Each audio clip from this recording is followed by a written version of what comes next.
Sir నమస్కారం sir. నమస్తే అండి.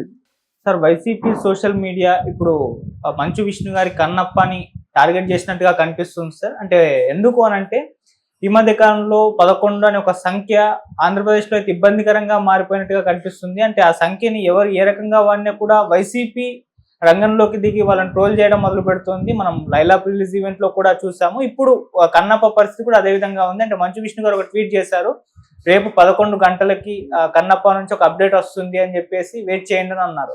దీనికి వైసీపీ సోషల్ మీడియాలో దాన్ని పెట్టి మీకు ఇదే అంటే ఈ టైమే దొరికిందా, వేరే టైం ఏది దొరకలేదా, ఇది జగనన్నని ట్రోల్ చేయడానికి కావాలని ఉద్దేశపూర్వకంగా పెట్టింది అని చెప్పేసి వాళ్ళు పెడుతున్నారు. మరి బాయ్కట్ కన్నప్ప అంటూ కూడా ట్యాగ్ ఇచ్చేస్తున్నారు. సో వీళ్ళ కామెంట్స్ ని ఈ 11 అనే సంఖ్యని ఏ విధంగా చూడొచ్చు అంటారు సార్?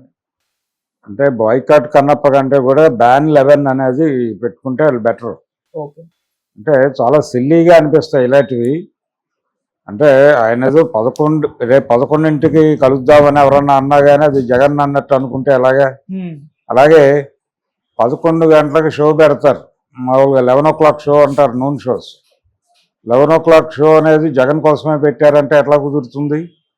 అది అమాయకత్వమైనా అయి ఉండాలి, అతి తెలివి ఎట్లయినా అయి ఉండాలి. అంటే ప్రతిదీ వాడుకుందాం మనం అనే పద్ధతిలో తయారైపోయారు ట్రోలర్స్.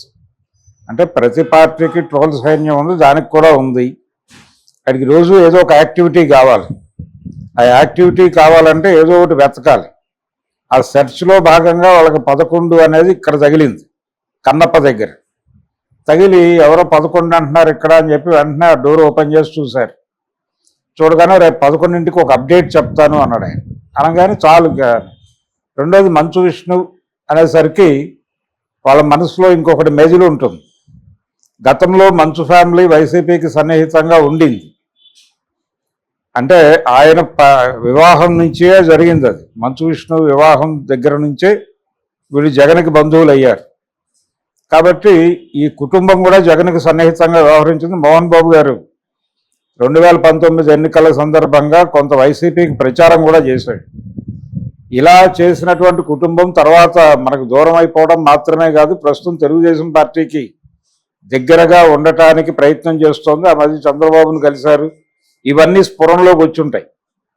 వచ్చిన వెంటనే మనం దాడి చేయటానికి తగినటువంటి అభ్యర్థి అనేది డిసైడ్ అయిపోయి ఇమ్మీడియట్గా రంగంలోకి దిగి ఈ సినిమాని బాయ్కాట్ చేస్తా ఉన్నారు. ఇప్పుడు మొన్న ఈ మధ్య పృథ్వీ యాక్ట్ చేసిన సినిమాకి సంబంధించి ఒక గొడవ జరిగింది, ఒక వివాదం. బాయ్కాట్ అన్నారు లైలా సినిమా, బాయ్కాట్ లైలా అన్నారు. ఆయన చాలా గొడవై రచ్చై చివరికి ఆ సినిమా హీరో ప్రొడ్యూసర్ ఇద్దరు సారీ చెప్పినా కుదరదన్నారు. ఫైనల్గా పృథ్వీతోనే సారీ చెప్పించారు. దానికి చాలా డిస్కషన్స్, ఫిలిం పర్సనాలిటీలతో చర్చలు, ఇలా రకరకాలుగా నడిచింది. అది ఇదే పరిస్థితి. అంటే అదే సిల్లీ అనుకుంటే దాన్ని మించిన సిల్లీగా ఇది కనిపిస్తోంది. ఇలా బ్యాన్ 11 అనేది ప్రోగ్రాం పెట్టుకుని మేం అధికారంలోకి వచ్చేదాకా, లేకపోతే వచ్చే ఎన్నికల్లో ఇంకొక ఫిగర్ అచీవ్ అయ్యేదాకా ఈ నెంబర్ ఎవరు మాట్లాడినా వాళ్ళకి కఠినమైన శిక్షలు అయ్యాలి అని చెప్పి ఒక ప్రోగ్రాం తీసుకోండి.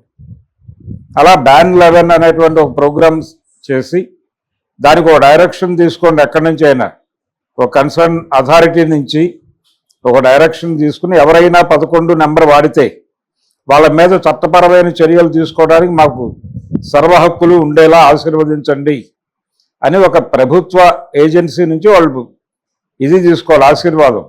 అంటే ఈ 11 అనేది టోటల్గా వాళ్ళ ఫిగర్గా, ఇంకెవరు వాడినా శిక్షార్హులుగా దాన్ని ఒక బ్రాండ్ చేసేసుకుని తీసేసుకోవాలి వాడు.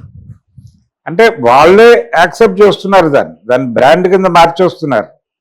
11 అనగానే ప్రపంచంలో ఇది తప్ప ఇంకేం గుర్తురాదా, ఇంకేమీ గుర్తురాదని వాళ్ళు చెప్పడం దురదృష్టకరం. అందుకని ఇలాంటి సిల్లీ గేమ్స్ జనాల్లో ఆ పార్టీకి ఉన్నటువంటి ఇమేజ్ని డ్యామేజ్ చేస్తుంది తప్ప వాళ్ళకి ఏమాత్రమో ఉపయోగపడే వ్యవహారం కాదు ఇది. అందుకని ఇప్పటికైనా పై నాయకత్వం స్పందించి బాబు ట్రోలర్ గ్యాంగు ఇలాంటి కార్యక్రమాలు చేయకుండా ఇమేజ్ దెబ్బతింటుంది, దయచేసి ఆపండి అని కనీసం మాట్లాడగలిగితే బాగుంటుంది. లేకపోతే జనం నెమ్మదిగా దీంతో పాటు మిగిలిన విషయాలు కూడా నాన్ సీరియస్గా తీసుకోవడం మొదలు పెడతారు. అది పార్టీకి ఏమాత్రమూ ఉపయోగం కాదు. సరే ఇక కన్నప్ప విషయానికి వచ్చేసరికి జూలైలో అని అంటున్నారు, మరి జూలైలోనే వచ్చే ఛాన్సెస్ ఉన్నాయా? అంటే విఎఫ్ఎక్స్ వర్క్స్ అని చెప్పారు అప్పుడు, మరి కంప్లీట్ అయిపోయిందా, కనిపిస్తున్నాయా సార్ ఆ movie? అంటే వాళ్ళ నిర్ణయం అది. అప్పటికి అయిపోతాయనే కాన్ఫిడెన్స్ తో ఆయన డేట్ అనౌన్స్ చేశాడు. అయిపోతే రిలీజ్ చేస్తాడు, లేదంటే మళ్ళీ ప్రకటిస్తాడు. ఉమ్, ఇంకా కాలేదు, అయినప్పుడు రిలీజ్ చేస్తామని. ఉమ్, కాబట్టి వాళ్ళ ప్రయత్నం ఏదో వాళ్ళు చేస్తున్నారు.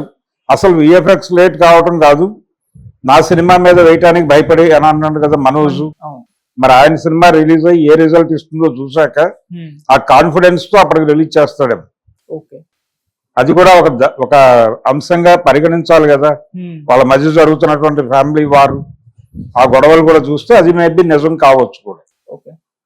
సరే ఈ గొడవలు, ఈ బ్యాన్ కన్నప్ప లాంటివి ఇవన్నీ కూడా ఆ సినిమాకి ప్లస్ అనుకోవచ్చా, మైనస్ అనుకోవచ్చా సార్? ఆ సినిమా మీద ప్రజలలో ఏ రకమైనటువంటి క్యూరియాసిటీ కంటెంట్ కి సంబంధించి అయితే లేదు.